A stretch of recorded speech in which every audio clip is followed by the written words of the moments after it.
Captain Vextar pressed his crystal hand against the cool metal wall of his ship. The Harmony's edge floated quietly in space above a small blue and green planet. His 4 eyes looked at the screens showing the world below. This was his job: to find new planets and new life forms for the Galactic Federation. "Captain," said Dr. Kilren, walking up to him. The tall alien had gray skin and long fingers. "We found something very strange on this planet."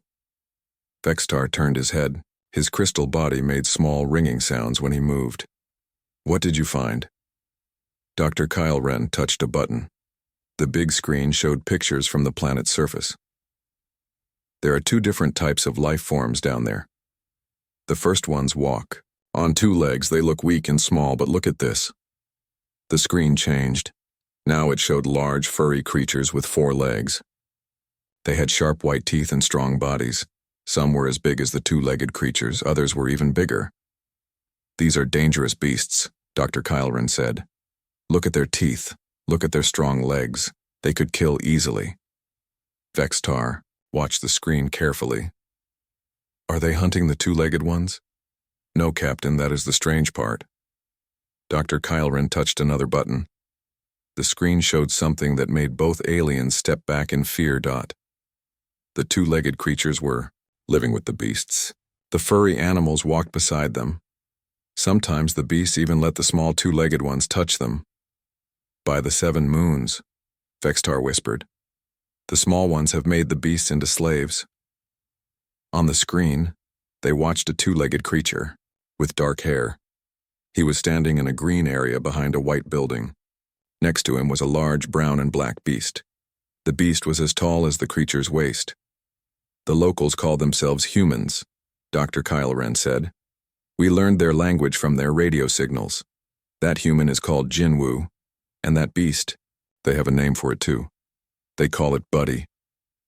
Vextar felt cold fear run through his crystal body. "They name their weapons?" "It gets worse, Captain." The screen showed more humans and beasts. "Look at this female called Minji." A human female was walking with a yellow beast. The beast was smaller than Buddy but still looked dangerous. Its tongue was hanging out of its mouth, showing its teeth. "She brings her beast to visit other humans every day," Dr. Kilren said. "We think they are sharing weapons, maybe trading them." Vextar watched as Jinwu and Minji met. Their beasts came close to each other. Instead of fighting, the animals seemed happy. They wagged their tails and sniffed each other. "The humans control the beasts completely," Dr. Kilren continued. "Watch this." The screen showed Jinwu making sounds at his beast. The creature immediately sat down. Then Jinwu made different sounds. The beast lay down flat on the ground. Then it rolled over, showing its belly. "Perfect control," Vextar said quietly. "The beast obeys every command." "Yes, Captain. And there are millions of these beasts on the planet, maybe billions. All controlled by humans." Vextar walked to the communication panel. His crystal fingers moved quickly over the buttons. "Get me the Federation Council. Emergency priority." While they waited for the connection, both aliens watched the screen. Jinwu was throwing a small round object. His beast ran fast to catch it. Then it brought the object back to Jinwu and dropped it at his feet. "The beast hunts for the human," Dr. Kilren said. "It brings back what it catches." "And look," Vextar pointed at the screen. "The human gives the beast something to eat. Food as reward for good hunting." The screen showed more humans with their beasts. An old human male was walking slowly. His beast walked slowly next to him, never leaving his side. A small human child was playing in a yard. A huge black beast sat nearby, watching the child carefully. "The beasts protect their humans," Dr. Kilren said. "Like bodyguards." "Or like soldiers," Vextar added. The communication panel lit up. The face of High Chancellor Morthex appeared on the screen. The old alien had blue skin and 3 eyes. "Captain Vextar," the Chancellor said, "you sent an emergency signal. What have you found?" "High Chancellor, we discovered a warrior species. They call themselves humans, but that is not the dangerous part." Vextar pressed a button. The pictures from Earth appeared on the screen. "They have created an army of living weapons, beasts that obey their every command. The Chancellor's three eyes opened wide. "Show me more." Dr. Kyle Ren stepped forward. "Hi, Chancellor. These beasts are perfect killing machines. Sharp teeth, strong bodies, fast legs, but the humans control them completely. Watch." The screen showed more humans with their beasts. Every beast obeyed every human command. Sit, stay, come, go. The beasts did everything their humans asked. "How many of these weapons do they have?" the Chancellor asked. "We estimate over 900 million beasts under human control," Dr. Kylren replied. "Maybe more." The Chancellor was quiet for a long moment. His blue face looked worried. "This is very serious. A species that can control dangerous beasts like pets. They could threaten the entire galaxy." On the screen, they watched as Minji picked up waste that her beast had left behind. She put it in a small bag and threw it away. "The humans even clean up after their weapons," Vextar noted. "They take care of them like precious tools." "And look at this," Dr. Kylren added. The screen showed a human female giving water to a tired beast after it had been running. "They make sure the beasts stay healthy and strong." The Chancellor nodded slowly. "Smart warriors. They maintain their weapons well." He paused. "What about the humans themselves? How dangerous are they, without their beasts?" "They appear weak, High Chancellor," Vextar answered. "Small bodies, no claws, no sharp teeth, but they must have strong minds to control such dangerous animals." "Maybe they have mind control powers," Dr. Kylren suggested. "Some kind of mental domination ability." On the screen, Jinwoo was sitting on the ground. His beast came and put its large head on Jinwoo's leg. Jinwoo moved his hand over the beast's fur. "The human is touching the beast," the Chancellor observed. "The beast allows it. Complete submission." "Yes, High Chancellor. The beasts never fight back, never disobey. Perfect control." The Chancellor thought for a moment. "We must be very careful. With first contact, these humans might try to use their beast weapons against us." "What are your orders, High Chancellor?" Vextar asked. "Continue watching them. Learn more about how they control their beasts, but do not let them know we are here. Not yet." The screen went dark as the Chancellor ended the communication. Dr. Kylren looked at the pictures from Earth again. "Captain, what if they try to make us into their slaves too, like they did with the beasts?" Vextar felt his crystal body grow cold. Then the galaxy is in great danger. They watched the screen in silence. Below them on Earth, Jinwoo was playing with Buddy in his backyard. Minji was brushing her beast's yellow fur. All around the world, millions of humans lived peacefully. With their powerful animal companions, the aliens saw weapons where humans saw friends. They saw control where humans saw love. And this simple misunderstanding would soon shake the entire galaxy. The Harmony's Edge continued to orbit the small blue planet, its crew preparing reports about the most dangerous species they had ever discovered. They had no idea that the weapons they feared spent most of their time sleeping in sunny spots and begging for belly rubs. Ambassador Thexrin stood on the landing platform of his ship. His tall, thin body moved like water as he walked. His skin was pale green and his large black eyes looked at the human city below. Seoul was full of tall buildings and busy streets, and everywhere he looked he saw the beasts.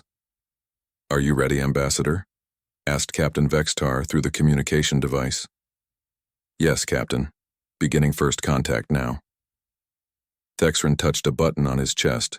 A blue light surrounded his body. Now he looked like a tall human wearing strange clothes. He had spent days watching the humans to choose the right one for first contact. The choice was easy. There was one human who commanded more beasts than any other. His name was Dr. Hyunwoo Park, and he worked in a large white building filled with beasts. Thex Quotrin walked through the human city. The streets were loud and full of humans hurrying around. But what scared him most were the beasts. They were everywhere. Large ones, small ones, all different colors, and they all walked calmly beside their human masters. A small human child ran past him. Behind the child ran a white and brown beast, its tongue hanging out. The beast could easily catch and hurt the child, but it just ran playfully, making happy sounds. These humans train their weapons from childhood. Thexrin whispered into his device. Even their young ones control the beasts. He reached the white building. A sign said Seoul Animal Hospital in the human language. Through the glass doors he could see Dr. Hyunwoo Park. Dr. Hyunwoo was a man in his 30s with kind eyes and gentle hands. Right now, those gentle hands were touching a large black beast that lay on a metal table. The beast was bigger than most humans with huge teeth. But it lay still while Dr. Hyunwoo examined it. Thex Rian walked inside. The smell hit him first. The smell of many beasts in one place. His alien senses told him there were dozens of dangerous animals nearby. But they were all quiet and calm. "Hello," Dr. Hyunwoo said with a smile. "Can I help you?" "I am a visitor to your city," Thexrin said carefully. "I am very interested in your beasts." Dr. Hyunwoo looked confused. "Beasts? Oh, you mean dogs? Are you thinking of getting a dog?" "Dogs," Thexrin repeated the word. So that was what humans called their weapons. "Yes. I want to understand how you control them." "Control them?" Dr. Hyunwoo laughed. "Dogs don't need to be controlled. They're our friends. Come, let me show you." "Friends?" Thexrin followed Dr. Hyunwoo deeper into the building. They passed rooms full of the creatures the humans called dogs. Some were small enough to fit in a human's hands. Others were huge with muscles like warriors. "This is Woo Jin," Dr. Hyunwoo said, pointing to a young human man. "He's one of our dog trainers." Woo Jin was standing in a large room with a black and white dog. The dog was medium-sized but looked very smart. Its eyes watched Woo Jin carefully. "Watch this," Dr. Hyunwoo said proudly. Woo Jin made a sound. "Sit, Max." The dog immediately sat down. Its tail moved back and forth on the floor. "Stay," Woo Jin said, holding up his hand. The dog stayed perfectly still, even when Woo Jin walked to the other side of the room. Thex Rin felt his alien heart beat faster. The human was controlling the beast from far away. What kind of power did these humans have? "Down," Woo Jin commanded. The dog lay down flat on the floor. "Roll over." The dog rolled onto its back, legs in the air. "Play dead." The dog went completely still, eyes closed, not breathing hard. It looked like it had actually died. Thex Rin stepped back in fear. You killed it!" Dr. Hyunwoo and Woo Jin both laughed. No, Dr. Hyunwoo said. "Max is just pretending. Watch. Max, treat." The dog immediately jumped up, tail wagging, mouth open in what looked like a smile. "The beast was pretending to be dead?" Thexrin whispered. "It's just a trick," Woo Jin explained. "Dogs love to learn new things. They want to make us happy." "Want to make humans happy?" Thexrin tried to understand this. The beasts wanted to please their masters? This was worse than he thought. The humans had not just enslaved these creatures, they had made them love their slavery. "Here, you try," Dr. Hyunwoo said. "Max is very friendly." Before Thexrin could say no, Dr. Hyunwoo was leading him toward the dog. Max looked up at the disguised alien with bright, happy eyes. The dog's tail wagged faster. "Just say sit," Dr. Hyunwoo encouraged. Sit," Thexrin said quietly. Max sat down immediately, looking proud of himself. "Good boy, Max," Dr. Hyunwoo said in a happy voice. "Now you try saying good boy." "Good boy?" Thexrin said the strange words. Max Quota's whole body wiggled with happiness. He made small happy sounds, and his tail moved so fast it was hard to see. "He likes you," Woo Jin said. "Dogs are great judges of character." They walked to another room. Through a window, Thexrin saw something that made his blood freeze. A small human child, maybe 5 years old, was sitting on the floor. Next to her was a massive black dog. The dog was twice the size of the child and had a head like a small bear. "Oh, that's So Young," Dr. Hyunwoo said warmly. "She's my daughter. And that's Bear, our hospital dog."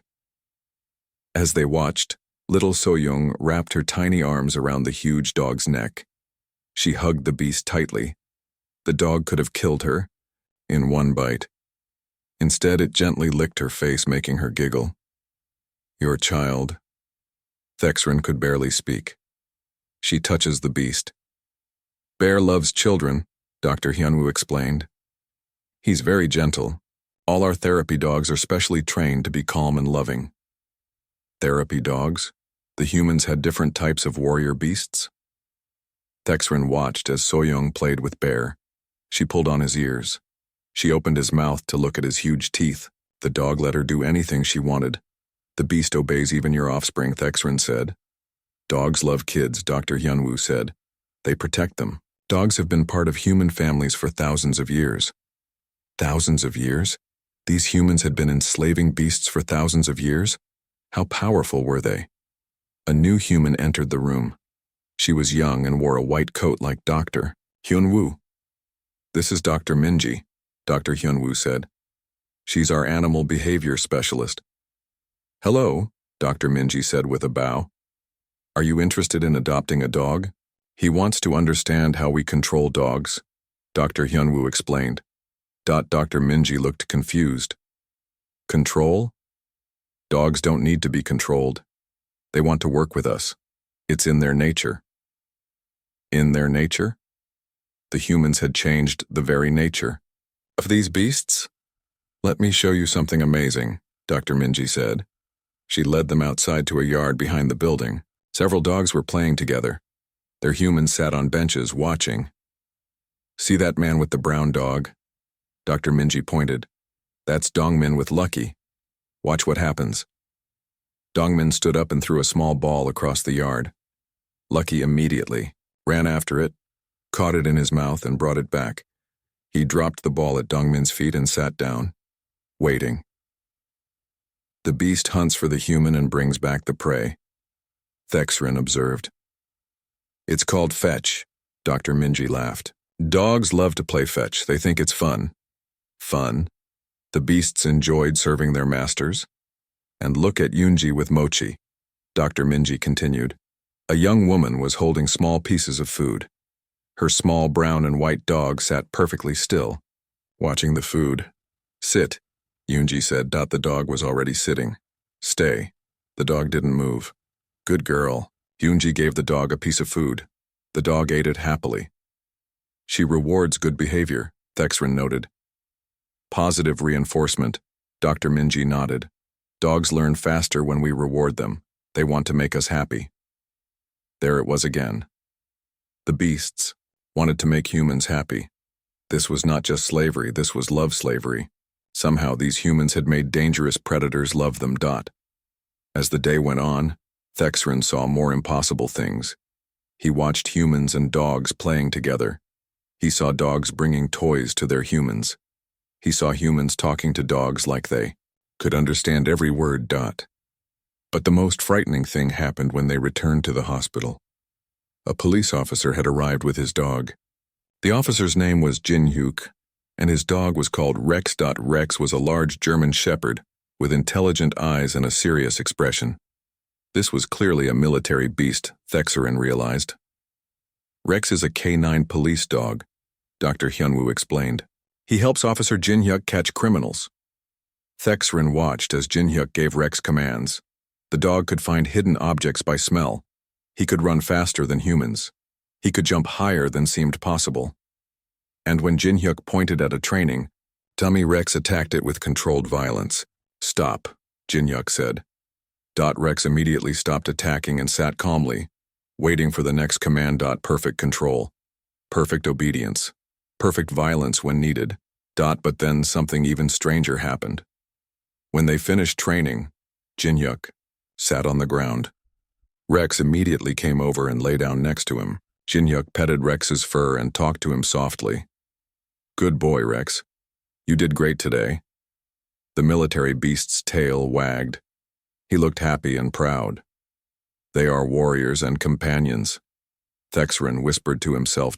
As the alien ambassador returned to his ship that night, his mind was full of terrifying new information. The humans didn't just control dangerous beasts. They had turned them into willing partners. Partners who would fight, hunt, protect, and die for their human masters. And the beasts loved every moment of it. Captain, he said into his communication device. "We have a problem. These humans are more dangerous than we thought. They don't just enslave beasts. They make the beasts choose slavery willingly." High above Earth, the Federation fleet prepared for the worst. Dr. Quinera ran through the corridors of the Federation flagship, her 6 arms clutching the datapad that contained her research. She had to reach Admiral Mordek before he gave the order to attack Earth. "Admiral," she called as she burst into the command center. "You have to stop. We've made a terrible mistake." Admiral Mordek turned from the main display screen, where Earth hung like a blue jewel against the black of space. His 4 arms were positioned over the weapons control panel. "Doctor, you're too late. The humans have refused to surrender their beast weapons. We have no choice but to act." "Sir, they're not weapons," Dr. Quinara gasped, still catching her breath. "The relationship between humans and dogs is based on love, not control. They're families, not armies." Admiral Mordek's expression didn't change. "Doctor, even if that's true, it makes them more dangerous, not less. A species that can inspire that kind of loyalty could turn the entire galaxy against us." "But sir, the decision is made." Admiral Mordek raised his primary arm toward the firing controls. "Prepare to wait." Ambassador Thexrin entered the command center, followed by a tall crystalline alien that Dr. Quinara didn't recognize. "Admiral, there's someone who wants to meet you." The crystalline alien stepped forward. His body was similar to Captain Vextar's, but older and more dignified. "Admiral Mordek, I am Elder Kexthrin of the Zalathi Council. I need to speak with you about these humans." "Elder," Admiral Mordek bowed respectfully. "What brings you here?" "A request from the humans," Elder Kexthrin replied. "They want to show us something. Something they say will change our minds about their species." On the main screen, a communication signal was coming from Earth. The image showed Dr. Seolgi, Kim standing in the same field where she had met with the aliens earlier. But this time she wasn't alone. Behind her stood hundreds of humans, and next to each human was a dog. Old humans with old dogs, children with puppies, families with multiple dogs of all sizes and colors. They filled the entire field. "People of the Galactic Federation," Seolgi said, looking directly into the camera. "My name is Dr. Seolgi Kim. I study animal behavior. I want to show you what dogs really mean to us." She gestured to Hope, who sat calmly beside her. "This is Hope. She's not my weapon or my slave. She's my friend, my family. I want you to meet some other families too." The camera moved to show an elderly man sitting in a wheelchair. Next to him was a large golden dog wearing a special harness. "This is Youngjae." Seolgi's voice continued. "He lost his sight in an accident 5 years ago. This is Calm, his guide, dog. Calm helps Youngjae navigate the world safely. But more than that, Calm gives Youngjae independence and confidence." As they watched, Youngjae stood up and began walking. Calm immediately moved to his side, guiding him around obstacles, stopping at curbs, leading him safely across the field. "Calm chooses to help Youngjae," Seolgi explained. "No one forces him. He does it because he loves his human and wants to keep him safe." The camera moved to a young woman in a military uniform. Her dog was a German shepherd with alert eyes and a serious expression. "This is Captain Ji-won and her partner Star," Seolgi said. "Star is a search and rescue dog. She helps find people who are lost or trapped. Last month, Star found a little girl who had been missing in the mountains for 3 days. Star saved that child's life." Captain Ji-won knelt down and hugged Star.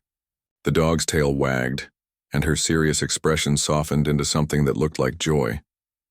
"Star doesn't rescue people because she's forced to," Seolgi continued. "She does it because she wants to help. Because that's what dogs do, they help." On the Federation flagship, the aliens watched in silence as the camera showed more human dog teams. A therapy dog visiting sick children in a hospital. A police dog finding lost evidence. A farm dog protecting sheep from wild animals. Dogs playing with human babies. Dogs comforting crying humans. Dogs simply sleeping peacefully beside their human families. "You see," Seolgi said, "dogs aren't our weapons. They're our partners, our friends, our family members. For thousands of years, humans and dogs have lived together, worked together, loved each other. Elder Kexthrin leaned forward, studying the images intently. Show me more. The camera focused on a small boy, maybe 6 years old, playing with a tiny puppy. The puppy was so small it could fit in the child's hands. As they watched, the puppy fell asleep in the boy's arms. This is Deho, Sulgi said gently. He's been taking care of this puppy since it was born 3 weeks ago. He feeds it, keeps it warm, teaches it how to be a good dog. And the puppy loves him completely. The child is training a weapon, Admiral Mordek asked. No, Dr. Quinara said softly. The child is raising a friend. The transmission continued, showing dogs of all kinds. Big dogs and small dogs, working dogs and pet dogs, young dogs and old dogs. But in every single case, the bond between human and dog was the same, built on love, trust, and mutual care.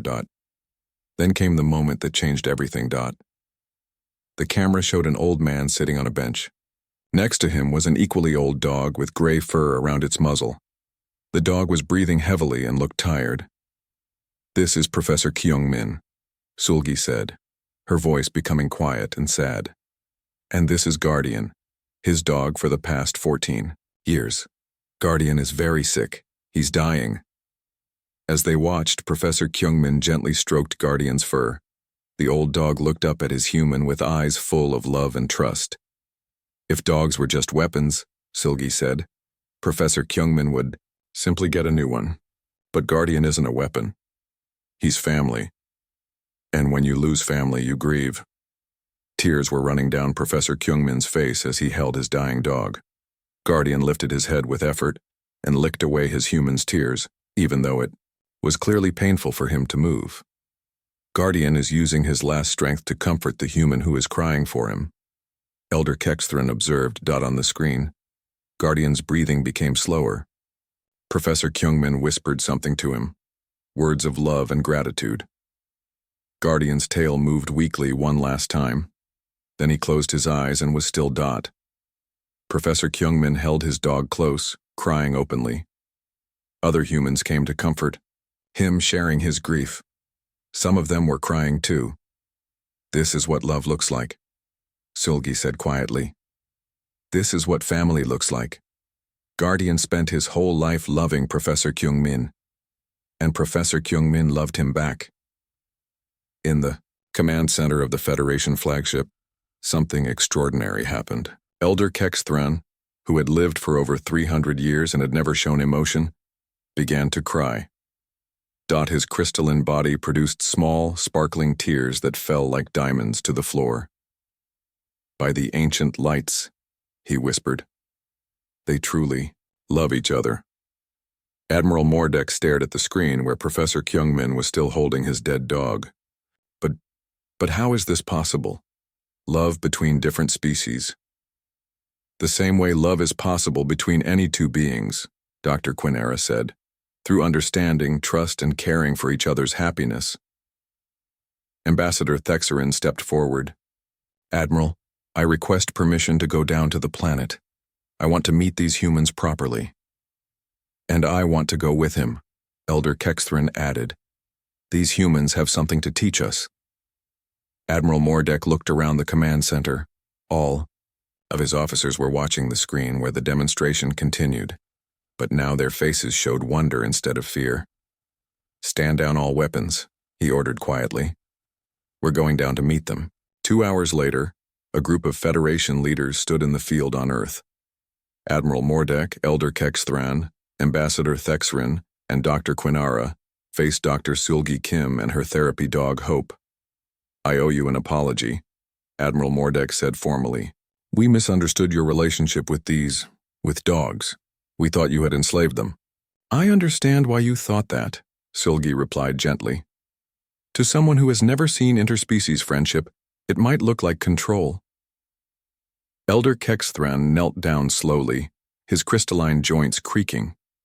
He was at eye level with Hope, who tilted her head curiously at this strange new being. May I May I touch her? He asked nervously. Hope, Silgi said softly. This is Elder Kexthrin. He's a friend. Hope's tail began to wag. She approached the crystalline alien cautiously, then gently sniffed his outstretched hand. Finding no threat, she pressed her head against his palm. Elder Kexthrin gasped. Through his crystalline skin, he could feel Hope's warmth, her trust, her gentle nature. She was offering him comfort, even though she had just met him. She's trying to make me feel better, he whispered in amazement. That's what therapy, dogs do, Silgi explained. Hope can sense when someone is nervous or sad. She wants to help. One by one, the other aliens met Hope and other dogs. They experienced firsthand the gentle nature, the loyalty, the simple joy that dogs brought to every interaction. Dr. Quinara spent time with Minho and Brave, the formerly abused dog. She watched as Brave slowly learned to trust again, and she began to understand the incredible patience and kindness that humans showed to animals in need. Ambassador Thexrin visited Deho's puppy training school, where alien younglings met puppies for the first time. The sight of baby aliens playing gently with baby dogs made him realize that the capacity for interspecies friendship wasn't unique to humans. It could be learned by anyone. But it was Admiral Mordek who had the most profound experience. Dr. Quinara stepped out of the transport ship onto Earth's surface. Her purple skin shimmered in the morning sunlight, and her 6 arms moved nervously as she adjusted her recording devices. As the Federation's top xenopsychologist, she had studied hundreds of alien species, but none had prepared her for this. Remember, Doctor, Captain Vextar's voice came through her communicator. These humans may try to control your mind like they do with their beasts. Stay alert. Understood, Captain, she replied, checking her mental shields one more time. She had chosen to study a place the humans called a dog park. Through her advanced sensors, she had watched hundreds of humans gather here each day with their beast armies. If she was going to understand the human mind control abilities, this was the place to do it. The park was a large green area surrounded by a metal fence. Inside, dozens of humans stood around while their beasts ran freely. At first glance, it looked like chaos. But Dr. Quinara knew better. This had to be some kind of training ground. She activated her disguise field and walked through the gate. Immediately, several of the 4-legged beasts ran toward her. Her hand moved to her emergency teleporter, ready to escape. But the beasts just sniffed her legs and then ran away, tails wagging. They're checking if I'm human, she whispered into her recorder. They can smell the difference. Near the center of the park, she saw a human male throwing a round object. A brown beast ran after it at incredible speed, caught it in its mouth, and brought it back. The human threw it again. The beast chased it again. Hunting training, Doctor, Quinara noted.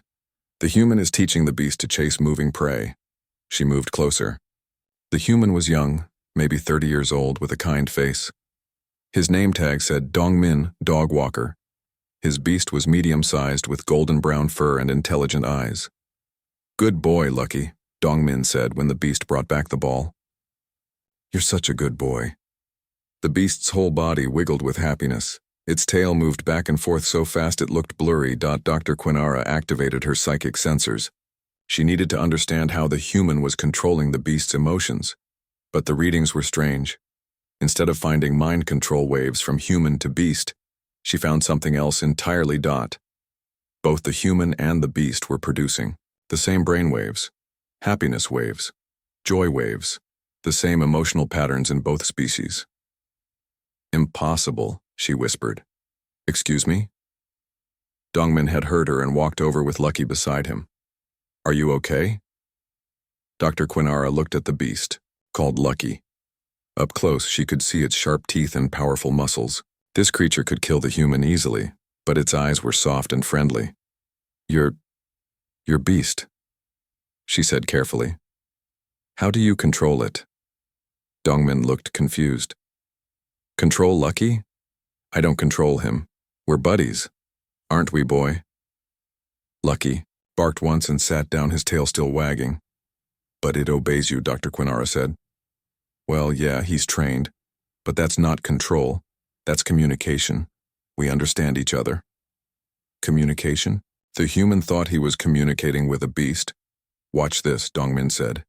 He pointed to a nearby tree. Lucky, go. Lucky immediately ran to the tree. Come, Dongmin called Dot. Lucky ran back and sat in front of him. See? We're a team. Lucky wants to make me happy and I want to make him happy. Dr. Quinara's sensors were going crazy. The emotional bond between human and beast was unlike anything she had ever seen. It was mutual, equal. Both creatures cared about the other's happiness. But how did you enslave such a dangerous predator? She asked. Dongmin laughed. Enslave? Lucky isn't enslaved. He's family. Dogs have been with humans for thousands of years. We evolved together. Evolved together? Dr. Quinara made careful notes. Had these humans somehow changed the evolution of an entire species? She moved to observe other human-beast pairs. Near the water fountain, she saw a woman with a small white dog.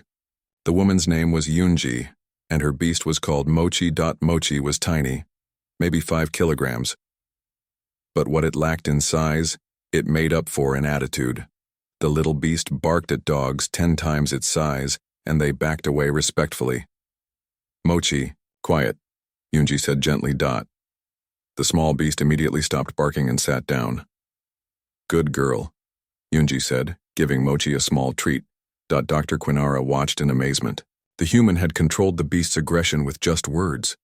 But her sensors showed no mind control. Instead, they showed trust. The beast called Mochi trusted the human called Yunji completely. Excuse me, Dr. Quinara said, approaching. Yunji. I'm studying human-animal relationships. Can you tell me about your dog? Yunji smiled.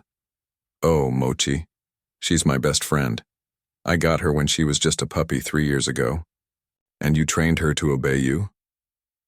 I taught her some commands, yes, but mostly she just wants to be with me. Dogs are pack animals. They need to belong somewhere. Pack animals. Dr. Quinara had read about pack hunting species. They worked together to bring down larger prey, but this was different. These packs were mixed species, human and canine working together. As the day continued, she saw things that challenged everything she thought she knew about predator behavior.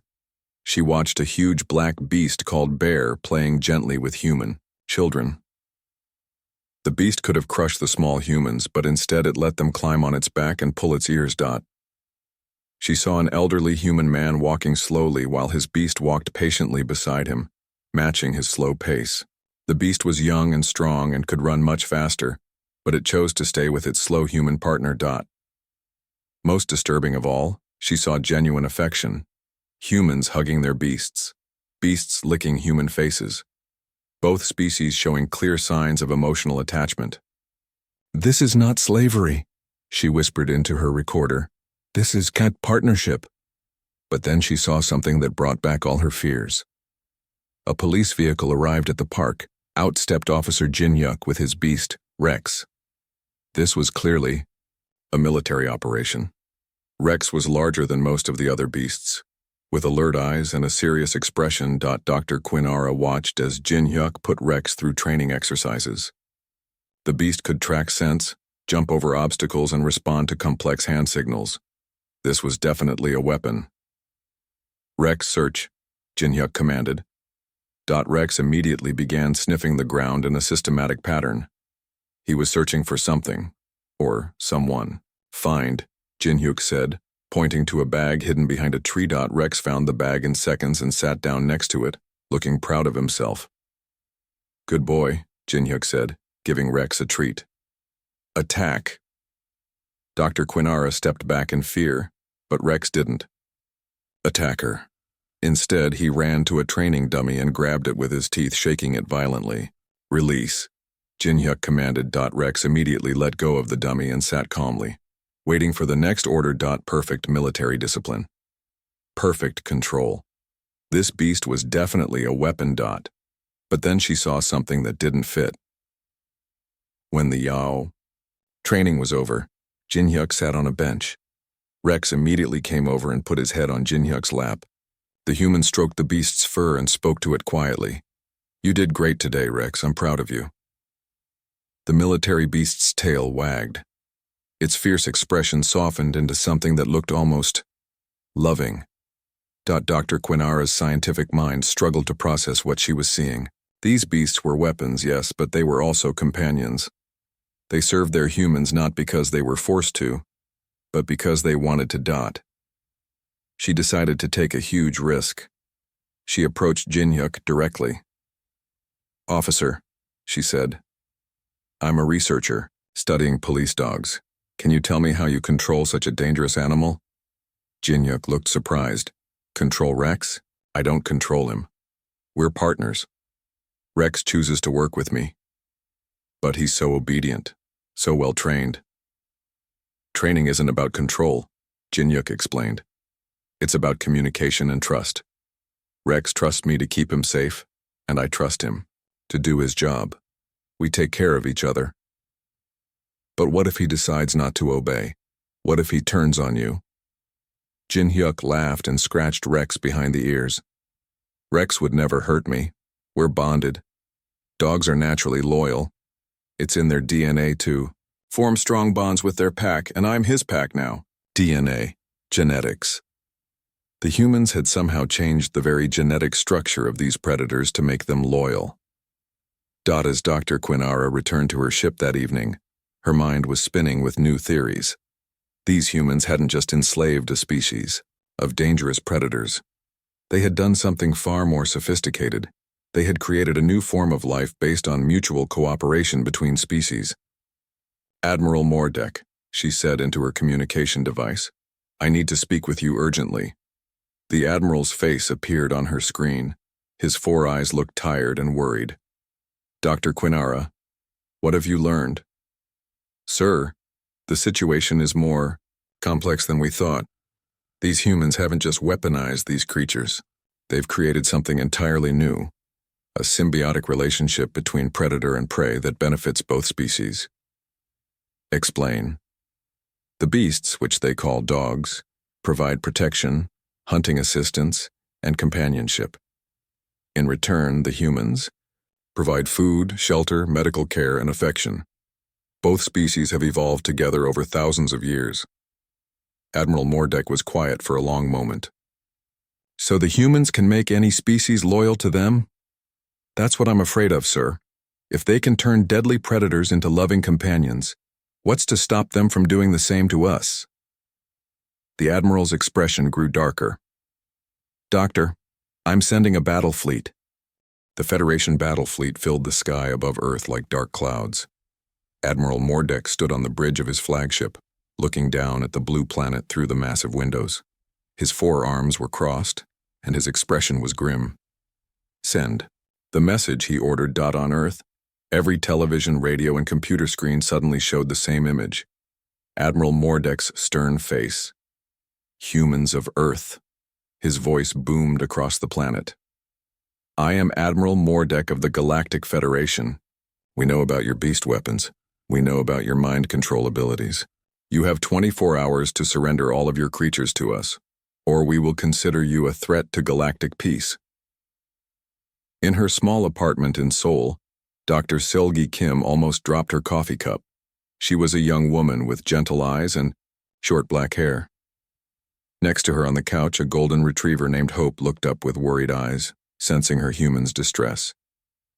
"It's okay, girl," Seolgi whispered, stroking Hope's soft fur. "Everything's going to be okay." But Seolgi knew it wasn't okay. As an animal behavior specialist, she understood immediately what was happening. The aliens had completely misunderstood the relationship between humans and dogs. Her phone rang. It was the government. "Dr. Kim," said the voice on the phone. "We need you at the emergency meeting. Now." An hour later, Seolgi found herself in a room full of politicians, scientists, and military officers.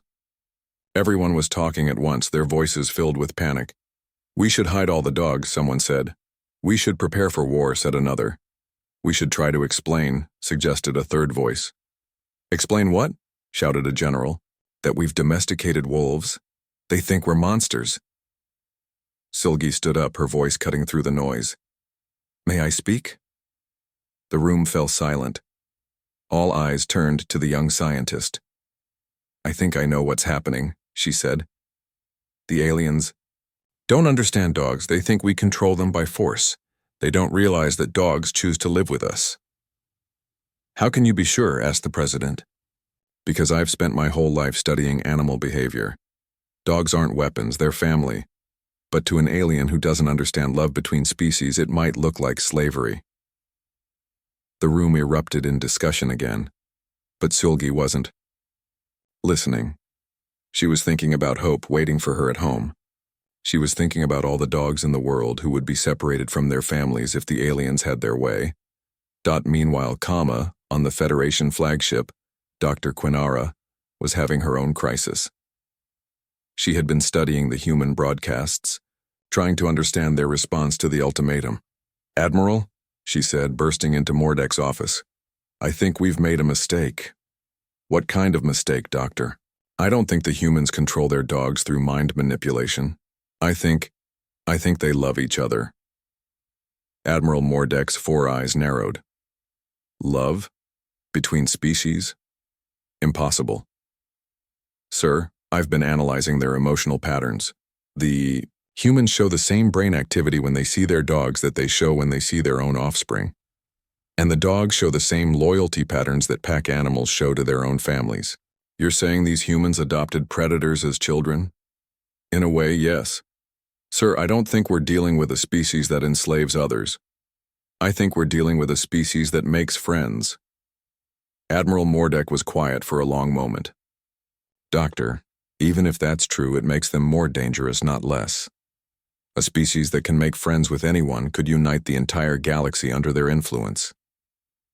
Back on Earth, Silgi had convinced the government to let her try something. She would meet with the aliens and bring Hope with her. If she could show them what the human-dog relationship really was, maybe she could prevent a war. The meeting took place in a large field outside Seoul. Silgi walked across the grass, Hope trotting happily beside her. Above them, a small alien ship landed with a soft humming sound. Dr. Quinara stepped out of the ship, her purple skin gleaming in the afternoon sun. Behind her came Ambassador Thexrin and several other aliens. They all looked nervous. Thank you for coming, Silgi said, bowing politely. Dr. Quinara stared at Hope, who was sitting calmly next to Silgi. That's one of the beasts? Her name is Hope, Silgi said. She's a therapy dog. She helps people who are sad or scared feel better. How? Asked Thexrin. Watch, Silgi said. She sat down on the grass and made a sad face. Immediately, Hope came over and put her head on Silgi's lap. She looked up at her human with concerned eyes. She knows I'm sad, Silgi explained. Dogs can read human emotions better than most humans can. Hope wants to make me feel better. The beast cares about your emotional state? Dr. Quinara asked, pulling out her sensors. She's not a beast, Silgi said gently. She's my friend. My family. Dr. Quinara's sensors were going crazy. The emotional bond between human and dog was unlike anything in her database. It was mutual, deep, and completely voluntary on both sides. How long have you had this Hope? She asked. 3 years, Silgi replied. I got her when she was just a puppy. I bottle-fed her, house-trained her, taught her how to be a therapy dog, and she taught me about unconditional love. You taught her to obey you, Thexrin observed. I taught her to communicate with me, Silgi corrected. Dogs want to please their humans, but not because they're forced to, because they love us. To demonstrate, Silgi stood up and walked away from Hope. Stay, she said. Hope sat perfectly still, watching Silgi walk to the other side of the field. See? Thexrin said to Dr. Quinara. Perfect control. But then Silgi called out, Hope, come! Hope immediately ran across the field, her tail wagging with pure joy. When she reached Silgi, she jumped up and licked her face, wiggling with happiness. She stayed because I asked her to, Seulgi explained. But she came because she wanted to be with me. Watch what happens if I don't call her. Seulgi walked away, again, and told Hope to stay. This time she didn't call Hope back. She just stood at the far end of the field waiting. After a minute, Hope began to whine. After 2 minutes, she started pacing. After 3 minutes, she couldn't stand it anymore. She ran across the field to Seulgi, even though no one had called her. She broke the command, Dr. Quinara observed. Because being with me is more important to her than following rules, Seulgi said, hugging Hope. That's not control, that's love. Dr. Quinara was beginning to understand, but she needed more. Proof. Show me more. Seulgi spent the next hour demonstrating the human-dog bond. She showed how Hope could sense when she was anxious and would automatically provide comfort. She showed how Hope protected her from a simulated threat, stepping between Seulgi and one of the aliens who was pretending to be dangerous. But the most powerful demonstration came when Seulgi pretended to be hurt. She lay down on the grass and made sounds of pain. Hope immediately came to her side, whining with worry. The dog licked Seulgi's face and pawed at her gently, trying to help. She's trying to heal you, Dr. Quinara whispered. Dogs have been helping humans for thousands of years, Seulgi said, sitting up and hugging Hope. They've helped us hunt, helped us guard our homes, helped us find lost people, helped us fight in wars. But most importantly, they've given us companionship. And what do humans give dogs in return? Everything they need: food, shelter, medical care, exercise, playtime, and most important of all, love. Dr. Quinara's scientific mind was reeling. This wasn't slavery or mind control. This was something entirely new in her experience, a perfect partnership between two different species. But surely some dogs rebel, Thexrin asked. Surely some refuse to serve humans? Dogs don't serve humans, Seulgi said. They live with humans. And yes, sometimes the relationship doesn't work out. Sometimes a dog and a human aren't right for each other. When that happens, we find the dog a new family where they'll be happier. You don't punish disobedient beasts? Asked another alien. We don't have disobedient dogs, Seulgi replied. We have misunderstood dogs. If a dog is behaving badly, it usually means they're scared or sick or haven't been taught properly. We help them. We don't punish them. The breakthrough came when Dr. Quinara asked to see a dog that was having problems. Seulgi took them to a nearby animal shelter, where she introduced them to Minho, a volunteer who worked with difficult dogs. Minho was in his 60s with gray hair and patient eyes. He was sitting quietly next to a cage that held a large black dog with scared eyes. This is Brave, Minho explained. He was hurt by bad humans before he came here. Now he's afraid of all humans.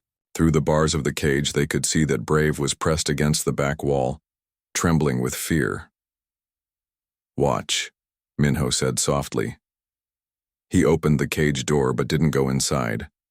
Instead, he sat down just outside the cage and began talking, in a gentle voice. It's okay, Brave. You're safe now. No one's going to hurt you. Slowly, carefully, Minho reached into the cage and placed a bowl of food near the door. Then he sat back and waited. It took an hour, but finally Brave crept forward to eat the food. When he was done, he looked at Minho with less fear in his eyes.